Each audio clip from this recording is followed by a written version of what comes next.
PBNU pecat Kiai Imad CS, ini sungguh sangat keterlaluan. Sedang geger di jagat media sosial terkait dengan surat keputusan pengurus besar Nahdlatul Ulama. Surat ini dikeluarkan tertanggal 11 Rabiul Awal 1446 Hijriah atau 14 Oktober 2024 Masehi, dikeluarkan di Jakarta, yakni tentang pengesahan pergantian dan penambahan personalia pengurus antar waktu Lembaga Bahthul Masail Nahdlatul Ulama LBM-NU masa khidmat 2022-2027, di mana ketika membaca lampiran surat keputusan tersebut, ternyata ketika dibaca di daftar anggota Lembaga Bahthul Masail LBM PBNU sudah tidak menyertakan nama Kiai Haji Imaduddin Utsman Al-Bantani.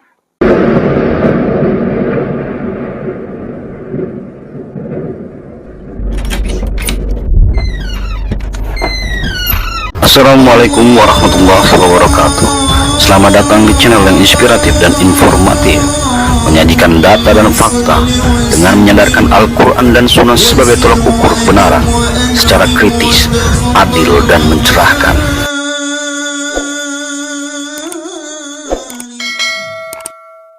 Assalamualaikum warahmatullahi wabarakatuh. Alhamdulillahirabbil alamin. Alhamdulillah, perjuangan takkan berhenti sebelum kematian tiba. Itulah moto para pencinta pencari kebenaran. Saudaraku seiman, seislam, semandat salafi, dimanapun kalian berada, tetap istiqomah berpegang teguh kepada kitabullah Al-Quran dan sunnah Rasulullah Sallallahu Alaihi Wasallam, Muhammad bin Abdullah bin Abdul Muthalib bin Hasim bin Abdul Manaf. Itulah wasiat, itulah pusaka Rasulullah kepada umatnya. Siapa yang berpegang teguh kepada dua pusaka tersebut, maka selamat di dunia, sejahtera di akhirat. Tetapi nggak semudah itu, tidak segampang itu, tidak seringan yang kita ucapkan.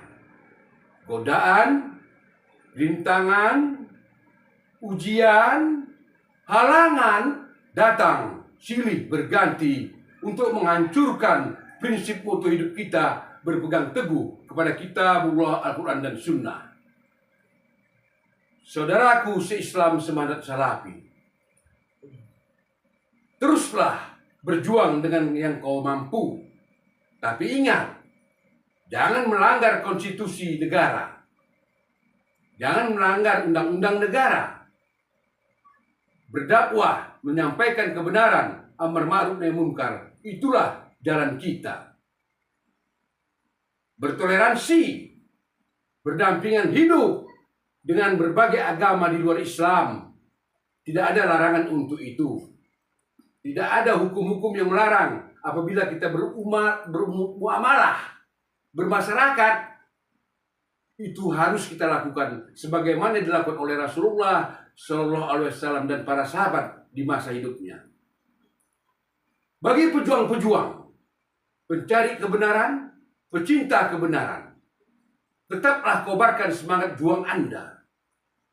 Tetaplah melangkah ke depan dengan istiqomah.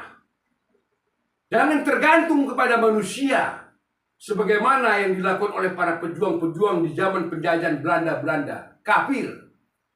Bagaimana Cut Nyak dengan pasukannya melawan tentara Belanda kafir.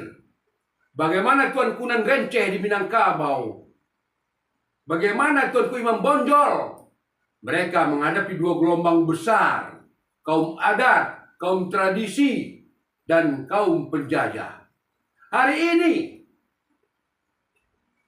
Kiai Imaduddin Utsman Al-Bantani beserta rekan-rekannya, beserta timnya, teruslah kalian tetap semangat. Kobarkan semangat juang kalian. Ini adalah sejarah besar dalam catatan perjalanan Indonesia. Memang Jalan kalian bukanlah jalan yang mulus, bukan jalan yang licin seperti jalan tol, tapi jalan yang kalian lalui adalah jalan yang berlika-liku. Di kiri kanannya jurang dalam menganga, siap menerima korban. Naik dan turun, itulah yang kalian lakukan, wahai pejuang. Jangan kendor semangat. Kalau memang tesis kalian benar, kalau memang usaha kalian itu punya data dan bukti, teruslah berjuang. Ini masalah keilmuan. Saudaraku se-Islam seiman, berita menggegerkan, berita mengejutkan. Kiai Imanuddin Usman Al-Bantani, kabarnya beliau dikeluarkan dari kepengurusan NU. Ini ujian pertama bagi Kiai Imanuddin Al-Bantani. Ini ujian pertama. Inilah ujian pertama. Tapi yakinlah, jadikanlah Allah Tabaraka wa Ta'ala sebagai penolong. Jadikanlah Allah Azza wa Jalla sebagai pelindung. Untuk lebih jelasnya lagi, mari kita dengarkan informasi berita yang mengejutkan ini dari narasumber yang bisa kita percaya.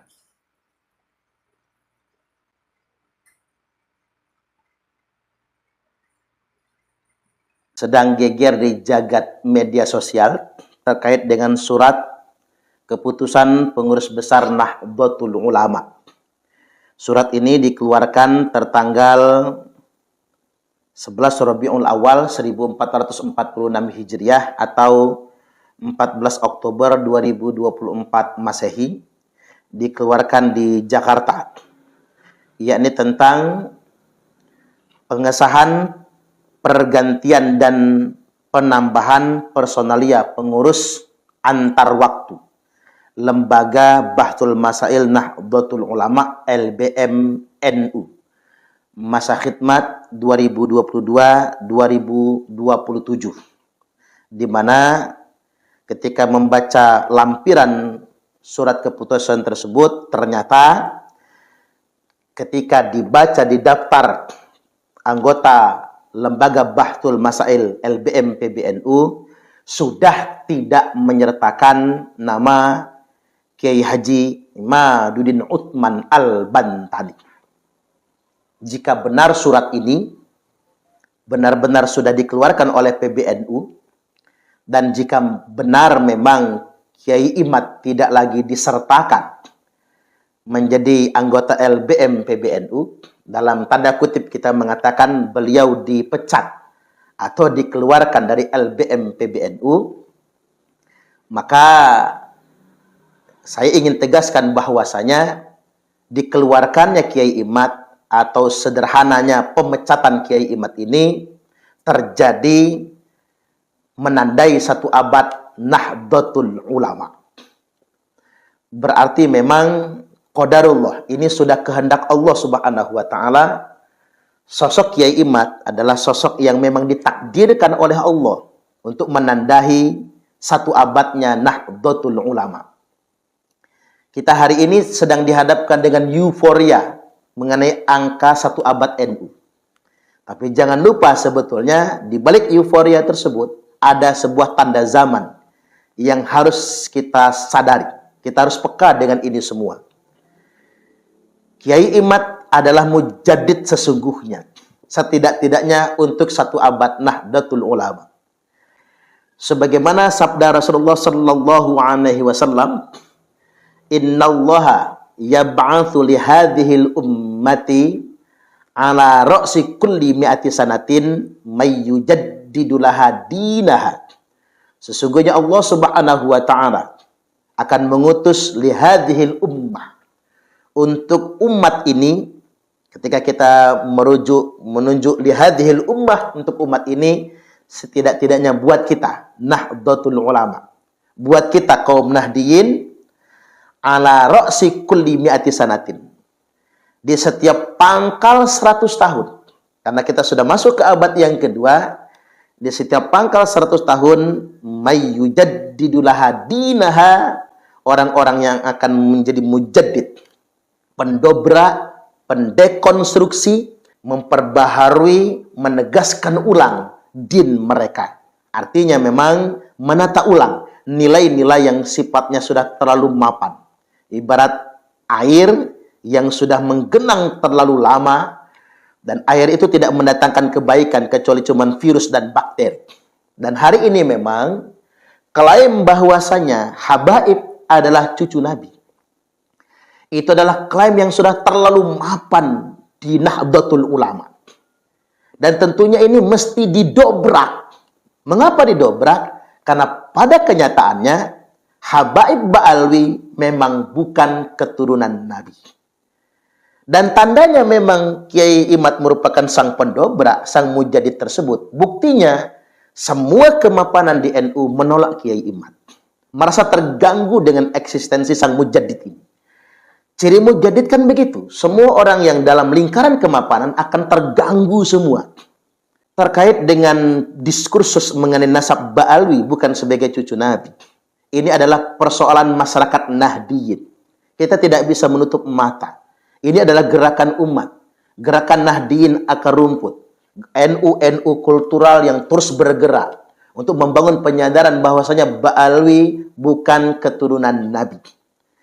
Makanya yang terlibat dalam perjuangan dan diskusi ini adalah masyarakat NU kelas bawah. Dan kalaupun di struktural, yang ada di MWC, yang ada di ranting NU, yang ada di PCNU, yang bersama-sama kemudian melakukan gerakan membangun penyadaran terhadap umat. Karena memang yang menjadi korban eksploitasi para kabib-kabib Ba'alwi, ya masyarakat Nahdiyin kelas bawah. Tahukah PBNU itu kalau hampir semua pesantren-pesantren NU itu didawir oleh para habaib. Yang para kiai selama ini sungkan untuk menolak pendawiran tersebut. Karena mereka ini sudah mapan sebagai cucu Nabi yang diyakini oleh masyarakat Nahdlatul Ulama.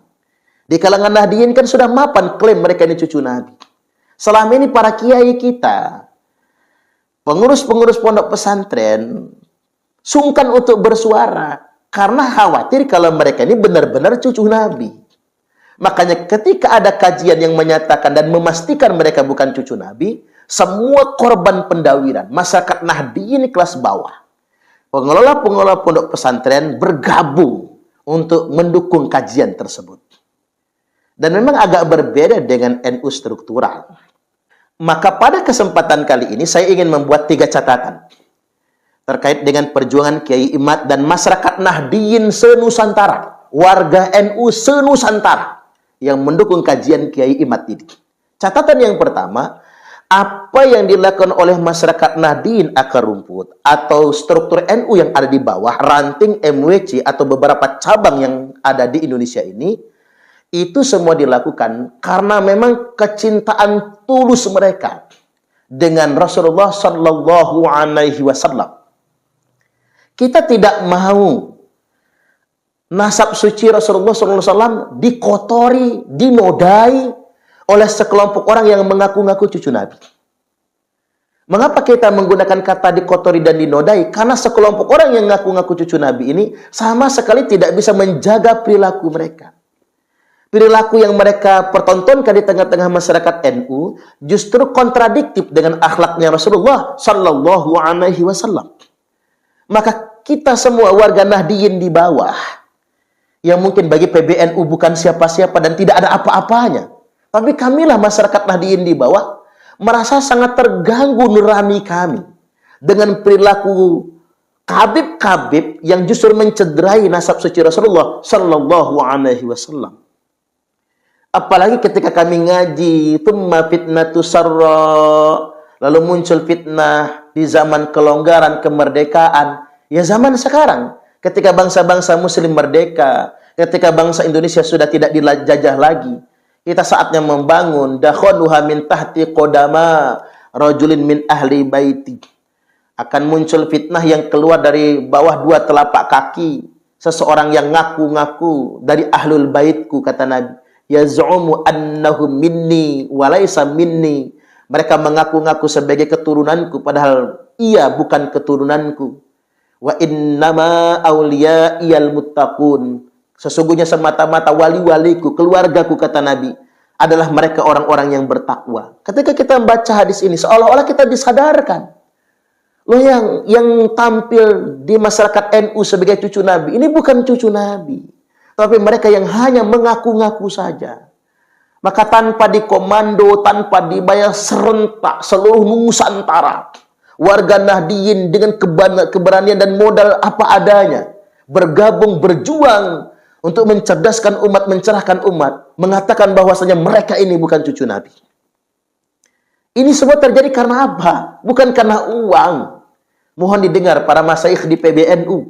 Ini bukan karena uang. Ini bukan karena jabatan. Ini bukan karena bayaran, karena saking cintanya dengan nasab suci Rasulullah Sallallahu Alaihi Wasallam.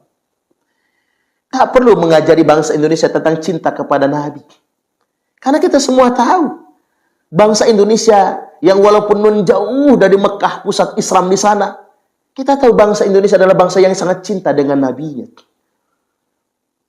Yang paling gemar sholawat siapa? Ya orang Indonesia. Nggak ketemu kita grup-grup salawat di Timur Tengah seramai yang ada di Indonesia ini. Sangat cinta orang Indonesia itu dengan salawat.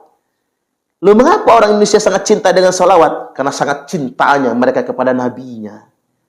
Jadi tak perlu lagi meragukan kecintaan ini. Itulah mengapa kemudian Nabi menyebut ulaika ikhwani. Mereka semua adalah ikhwan-ikhwanku, kata Nabi. Mereka semua saudara-saudaraku. Di saat orang gembar-gembor dalam darah aneh mengalir darah Nabi, di saat orang bangga betul ngaku sebagai cucu Nabi, Nabi tidak mencari itu. Apa yang Nabi sabdakan? Yang aku rindukan adalah ikhwanku, kata Nabi. Saudara-saudaraku. Siapa ikhwan-ikhwannya Nabi? Mereka yang belum pernah berjumpa denganku, terpisah waktu denganku, terpisah jarak denganku, tetapi dia beriman dan mencintai aku, kata Nabi. Hadis ini merujuk tentang bangsa Indonesia. Bangsa yang jauh secara jarak dengan Nabi. Jauh masanya dengan Nabi. Tapi begitu cintanya beriman kepada Nabi. Inilah ikhwan-ikhwan Nabi. Kita warga Nahdiyin sadar betul. Nabi tidak mencari orang yang membangga-banggakan sebagai anak cucu Nabi. Yang Nabi rindukan adalah ikhwan-ikhwannya. Dia bukan siapa-siapanya Nabi.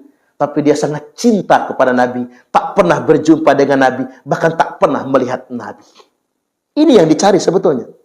Catatan yang kedua saya ingin sampaikan hari ini. Kami, masyarakat Nahdiyin di bawah. Walaupun tidak lagi dimasukkan ke struktur. Walaupun Kiai Imad sudah dipecat dari PBNU. Walaupun mungkin yang lainnya yang berjuang dengan frekuensi yang sama dengan Kiai Imad. Yang mungkin tidak lagi diakomodir di struktur NU. Entah sengaja atau tidak sengaja, tapi izinkan kami terus berjuang, mencerdaskan umat ini. Kalaupun tidak diizinkan, kami tetap terus berjuang. Kami maklum hari ini, struktur NU sedang sibuk. Sibuk dengan apa? Saya perhatikan kita harus jujur-jujuran nih, karena ini satu abad Nahdlatul Ulama. Sedang sibuk dengan kekuasaan. Ada yang sibuk ingin menguasai partai politik. Ada yang sibuk kemudian ingin mendapatkan jatah menteri. Oke, kita jujur-jujuran. Buka mata, buka telinga. Hari ini kan kita sedang disebutkan dengan itu semua. Ada yang sibuk ingin dapat jatah menteri. Ada yang sibuk ingin mendapatkan jatah proyek. Ada yang sibuk kemudian ingin mendapatkan kedudukan tertentu. Sedangkan di tingkat wilayah ada yang sibuk ingin jadi gubernur, wakil gubernur. Ada yang sibuk ingin menjadi bupati, wali kota, atau wakil bupati, wakil wali kota. Ada yang sibuk menggunakan privilege NU-nya untuk nyalek dan lain sebagainya. Bahkan betapa banyak kader-kader NU struktural yang memiliki jabatan struktural di NU menggunakan privilege NU untuk mendapatkan proyek-proyek strategis yang ada di pemerintah. Kita jujur-jujuran saja. Apa kami menyalahkan kader-kader NU yang sibuk nyari proyek, nyari jabatan, memanfaatkan itu untuk kepentingan politik? Enggak kami salahkan. Karena orang NU juga penting jadi menteri, orang NU juga penting jadi gubernur, jadi wakil gubernur, jadi bupati, wali kota, jadi anggota dewan, ngelola proyek ini, proyek itu, tambang ini. Enggak kami salahkan. Kami semua berharap juga itu maslahat buat masyarakat Nahdlatul Ulama. Hanya saja jangan melupakan esensi perjuangan sebenarnya. Kita nggak boleh mengkhianati Mbah Hasyim Asy'ari. Makanya pesan buat Kiai Imad, walaupun tidak diakomodir di struktur NU, panjenengan tetap menjadi Nahdiyin. Panjenengan tetap menjadi warga NU. Karena kita mengamalkan pesan Mbah Yai Hasyim Asy'ari. Kita urusin NU. Walaupun tanpa jabatan, walaupun tanpa di struktur. Karena kita merupakan santri Romo Hadratus Syekh Kiai Haji Hasyim Asy'ari. Enggak masalah itu.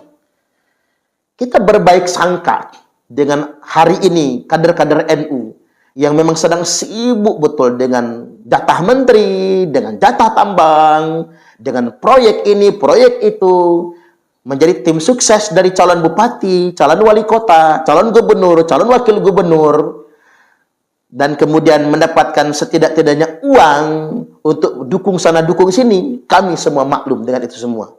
Saya pikir ini maslahat juga. Tapi satu hal yang ingin saya sampaikan. Agama sejatinya tidak diwariskan kepada penguasa. Din ini tidak diwariskan juga kepada orang yang kaya raya. Mbah Hasyim Asy'ari sudah mengajarkan kepada kita semua. Mbah Hasyim Asy'ari membangun NU tanpa kekuasaan. Membangun NU bukan dengan uang yang banyak. Tapi NU menjadi jamiah yang sangat besar sekali. Pengalaman kita 32 tahun. NU nggak pernah dapat jatah menteri. 32 tahun di zaman Orde Baru. Tidak mendapatkan jatah menteri. Tidak mendapatkan jatah proyek. Pesantren NU gedek geribik semua. Bahkan sekolah-sekolah ma'arif yang hendak mengajukan bantuan kepada pemerintah di zaman Orde Baru. Disuruh mengganti dulu nama sekolahnya agar mendapatkan bantuan. Sampai-sampai sekolah NU banyak yang menginduk ke Matlaul Anwar demi mendapatkan bantuan pemerintah. Tapi apa NU menjadi senyap? Apa NU menjadi mati? NU tambah kuat. Setidak-tidaknya hari ini ada 30.000 lebih pesantren Nahdlatul Ulama. Ada jutaan santri yang belajar di pesantren-pesantren NU. Gedung memang tidak megah. Bahkan dibangun secara swadaya. Coba kita lihat. Di Tebu Ireng, di Lirboyo, di mana asrama-asrama santri dibangun secara swadaya. Santri Lampung bikin asrama Lampung. Santri Banten bikin asrama Banten. Mereka telepon orang tuanya, ayo nyumbang. Walaupun dibangun sedemikian rupa, tapi ada puluhan ribu santri yang cerdas, yang alim di sana. Ini menandakan NU dan din Islam ini tidak dibangun atas dasar kekuasaan. Walaupun orang Islam berkuasa semua, Islam belum tentu berjaya. Walaupun orang Islam kaya, sugih semua, Islam belum tentu berjaya. NU belum tentu berjaya. Agama tidak diwariskan kepada penguasa dan pengusaha. Tapi sejatinya agama diwariskan kepada orang-orang yang berilmu. Wa annal ulama'a warasatul anbiya. Dan sesungguhnya ulama itu adalah pewaris para nabi. Ini catatan yang kedua. Jadi kita memaklumi hari ini ketika NU struktural, terutama yang di atas, sedang asyik dengan proyek, jatah menteri, jatah kekuasaan, tim sukses dan lain sebagainya. Tapi kami NU kultural akan terus mendobrak untuk menandai satu abad Nahdlatul Ulama ini. Kemudian poin yang ketiga, apa yang dilakukan masyarakat Nahdiyin kelas bawah ini.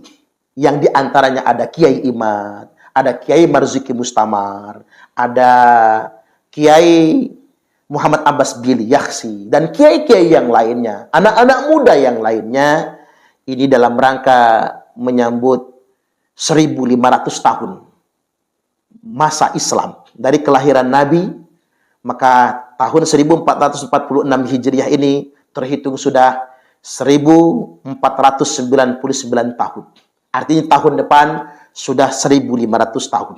Zaman sudah semakin akhir, Israel sudah semakin zalim. Setidak-tidaknya barangkali, mungkinkah Imam Mahdi akan segera muncul? Karena Nabi SAW telah menyatakan Imam Mahdi itu min itrati. Imam Mahdi itu adalah keturunanku, kata Nabi. Min waladi Fatimah. Dia adalah keturunan Fatimah. Berarti dzurriyyat Nabi. Dalam hadis yang lain disebutkan min ahli baiti. Imam Mahdi itu adalah dari keluargaku, kata Nabi.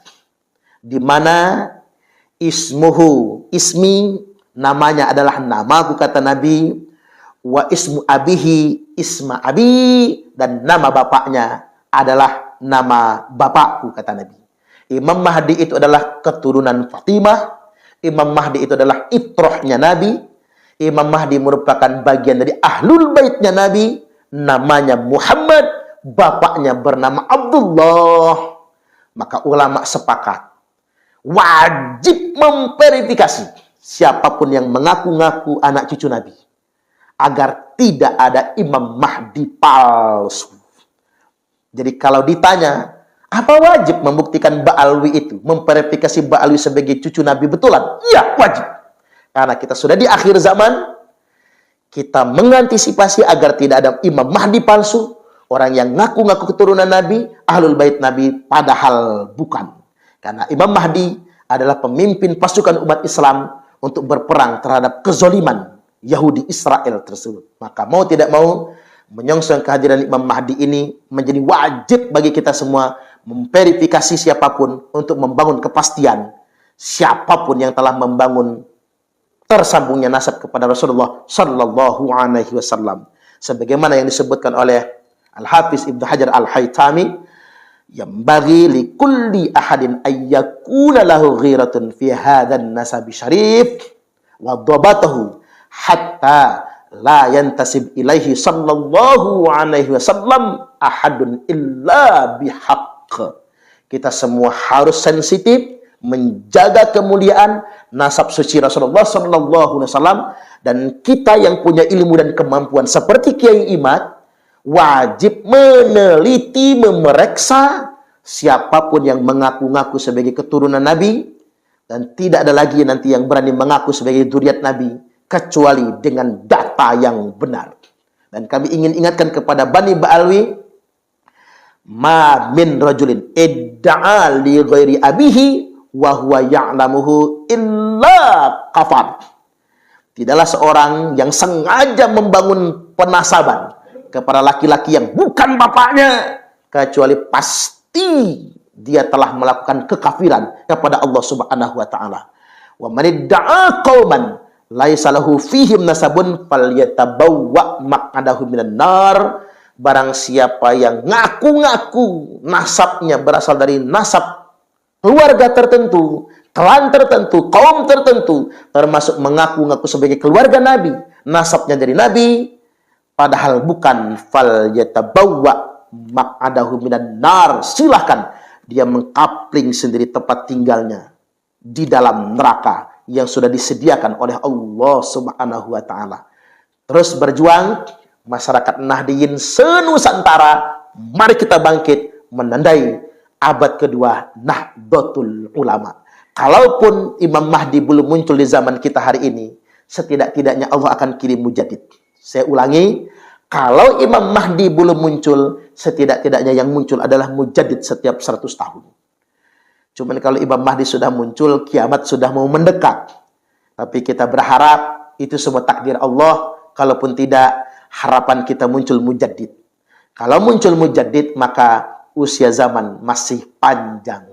Innallaha yab'atsu li hadhil ummati ala ra'si kulli mi'ati sanatin mayyujaddidulaha dinaha. Semoga yang muncul adalah mujaddid, dan kita terus membangun negara kesatuan Republik Indonesia bersama Islam yang rahmatan lil alamin. PBNU pecat Kiai Imad CS ini sungguh sangat keterlaluan. Terpaksa kami Al-Fakir Taum Alim ikut angkat berbicara. Ki Mu'alim Dawam mengatakan hal demikian, entah sebagai ikhbar atau sebagai pertanyaan atau mengandai-andai jika seandainya PBNU memecat Kiai Haji Imaduddin Utsman Al-Bantani. Cuma biar lebih lanjut kita simak terlebih dahulu hal-hal yang beliau sampaikan. Ya, silakan.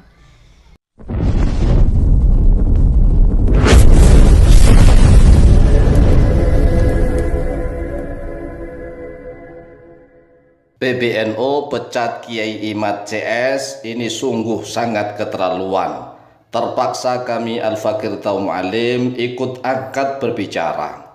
Begini wahai para kiai sepuh di Nahdlatul Ulama, terutama para kiai sepuh di PBNU, bahwa bukan hanya Kiai Imad saja yang meneliti nasab Habaib Ba'alwi.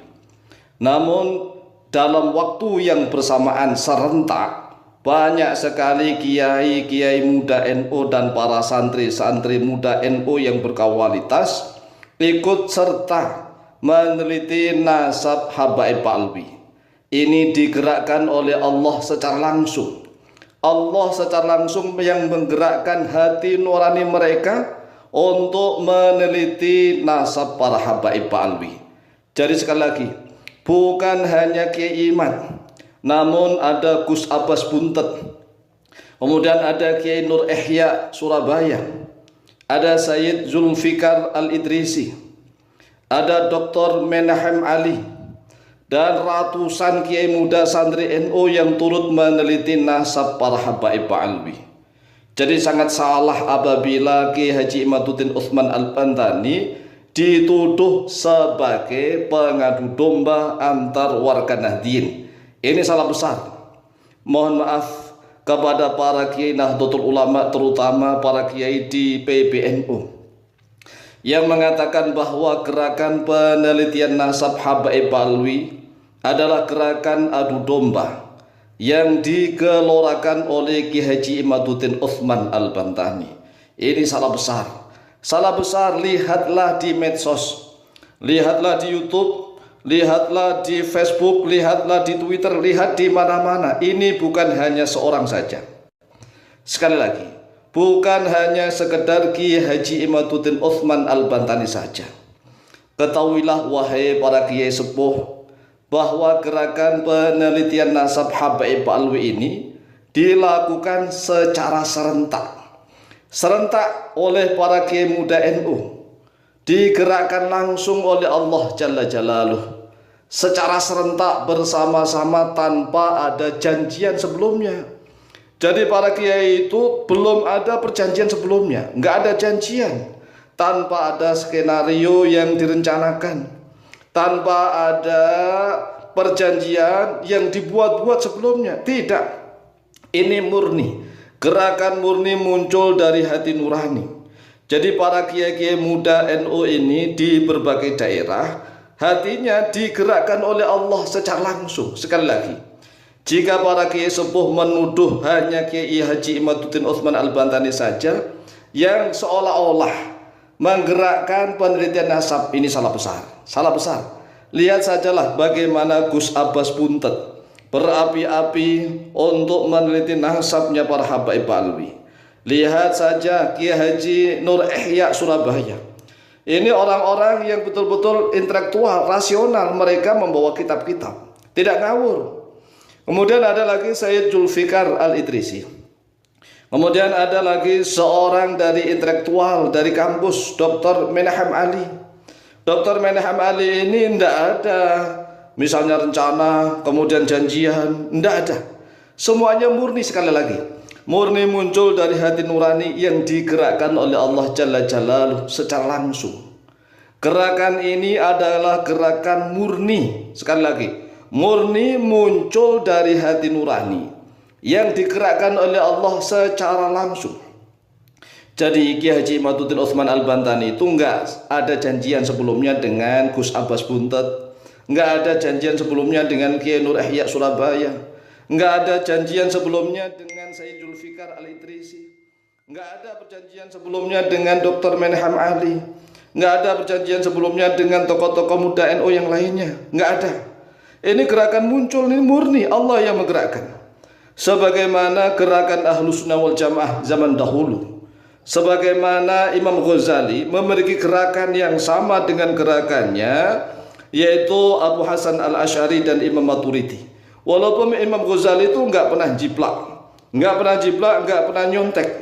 Imam Ghazali berusaha murni, tetapi ternyata pendapat Imam Ghazali itu sama dengan pendapat para ulama Ahlus Sunnah wal Jamaah. Sama halnya dengan gerakan-gerakan para kiai muda NU ini. Jadi Kiai Haji Imaduddin Utsman Al-Bantani di Banten meneliti, Kiai Haji Nur Ihya Salafi di Surabaya meneliti, kemudian Gus Abbas Buntet juga meneliti. Tidak kalah juga Sayyid Zulfikar Al-Idrisi meneliti, kemudian Dr. Menahem Ali juga meneliti, dan masih banyak lagi para tokoh-tokoh muda. Dan sekarang ini muncul banyak sekali di YouTube, ya, para gus-gus muda, para lora-lora muda, lora yang dari Madura, banyak sekali muncul nih. Ini benar-benar gerakan yang muncul dari hati nurani. Sekali lagi, jika menyalahkan Ki Haji Imaduddin Utsman Al-Bantani seorang, ini salah alamat. Kemudian mengancam-ngancam misalnya akan memecat Ki Haji Imaduddin Utsman Al-Bantani, kami Al-Fakir Tamu Alim terpaksa angkat bicara. Tidak boleh seperti itu. Kita lihat sajalah apakah gerakan ini ada gerakan yang direncanakan. Tidak sama sekali. Jadi gerakan ini bukan gerakan yang direncanakan, kemudian janjian ayo kita misalnya meneliti nasab Habib Alwi. Enggak ada sama sekali. Tanya aja lah, datangkan, panggil Ki Haji Imaduddin Utsman Al-Bantani, dipanggil di PBNU. Ki Haji Nur Yahya Salafi panggil ke PBNU. Kemudian Gus Abbas Buntet panggil ke PBNU. Dr. Menahem Ali panggil ke PBNU. Sekarang lagi ada kiai ya, tetapi beliau ini kelebihannya tidak meneliti, yaitu kiai yang mantan ketua PWNU Surabaya, Kiai Marzuki Mustamar. Kiai Marzuki Mustamar ini juga tidak meneliti, tetapi mungkin beliau ini memiliki firasat yang sama. Kemudian beliau bergabung, dan masih banyak lagi lah nama-nama para tokoh muda dan Nahdlatul Ulama ini yang mengadakan penelitian. Dan misalnya nih ada gerakan dari hati nurani seperti Bung Roma, Bung Haji Roma Irama, kemudian Dr. Mahfud MD. Ini semuanya muncul dari hati nurani. Jadi yang muncul para tokoh yang muncul dari hati nurani dan para tokoh yang meneliti nasab dipanggil satu-satu atau bareng-bareng gitu loh. Dipanggil bareng-bareng kemudian diinterogasi, nggak apa-apa. Interogasi saja. Dan nanti akan muncul kebenaran. Jangan sepihak begitu, seenaknya sendiri menuduh para peneliti nasab ini sebagai pengadu domba, orang-orang tolol yang tidak punya ilmu. Ini namanya bukan pengayom. Nah, kalau pengurus PBNU seperti ini bukan pengayom, tetapi justru pengadu domba. Pengayom itu karena mengetahui bahwa anak-anaknya ini mengadakan suatu penelitian yang mungkin dianggap sebagai meresahkan. Panggil semua tuh nama-nama tuh, panggil semua, kemudian diinterogasi bareng-bareng dan bisa live. Interogasinya live atau interogasi secara rahasia juga nggak apa-apa. Demikian dari kami, semoga manfaat dan barokah. Lebih kurangnya mohon maaf. Wallahu taala a'lamu bishawab.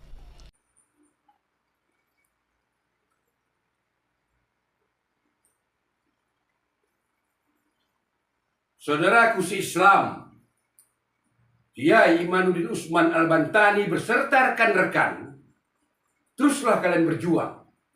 Terus sampai ajal kematian memisahkan nyawa dan jasad kalian. Ini adalah sejarah besar tentang membongkar kepalsuan nasab Ba'alawi. Menghancurkan argumen-argumen orang-orang yang mengaku keturunan Rasulullah Sallallahu Alaihi Wasallam. Ini adalah perjuangan. Percayalah kalian wahai Kiai Imaduddin Utsman Al-Bantani beserta rekan-rekan, umat Islam Indonesia mendukung rekam jejak perjuangan kalian untuk mengungkap ini setuntas-tuntasnya. Kami sudah jenuh mendengar dongeng-dongeng kurapat. Kami sudah jenuh dibohong-bohongi dengan ceramah-ceramah kosong dan ngawur. Itulah alasannya kenapa kami mendukung Imaduddin Al-Bantani untuk menegakkan kebenaran. Yang hak adalah hak, yang batil adalah batil. Ini masalah tentang nasab Ba'alawi. Ada orang berkata, kenapa baru hari ini dibongkar? Kenapa tidak dari dahulu-dahulu saja? Inilah suratan takdir Allah. Inilah masanya bahwa nasab Ba'alawi dibongkar sekarang ini. Itu waktu yang ditentukan Allah. Manusia tidak bisa mereka-reka kapan kepastiannya. Tapi Allah yang menggerakkan hati Kiai Imaduddin Utsman Al-Bantani untuk mengungkap tentang nasab Ba'alawi ini. Saudaraku se-Islam seiman, semoga kalian istiqomah dan tegar dalam kebenaran. Kita pasti mati. Kita pasti meninggalkan dunia yang fana ini. Maka perbanyaklah ilmu dan bekal. Cintailah pejuang-pejuang pencari kebenaran, penegak kebenaran, agar kita semuanya selamat di dunia ini dan selamat di yaumil mahsyar. Aku hanya menyampaikan Aku hanya memberikan pendidikan-pendidikan kepada kalian yang belum mengerti. Setidak-tidaknya dengan informasi ini, kita jadi tahu duduk persoalan yang sebenarnya. Wassalamualaikum warahmatullahi wabarakatuh. Alhamdulillahi Rabbil Alamin.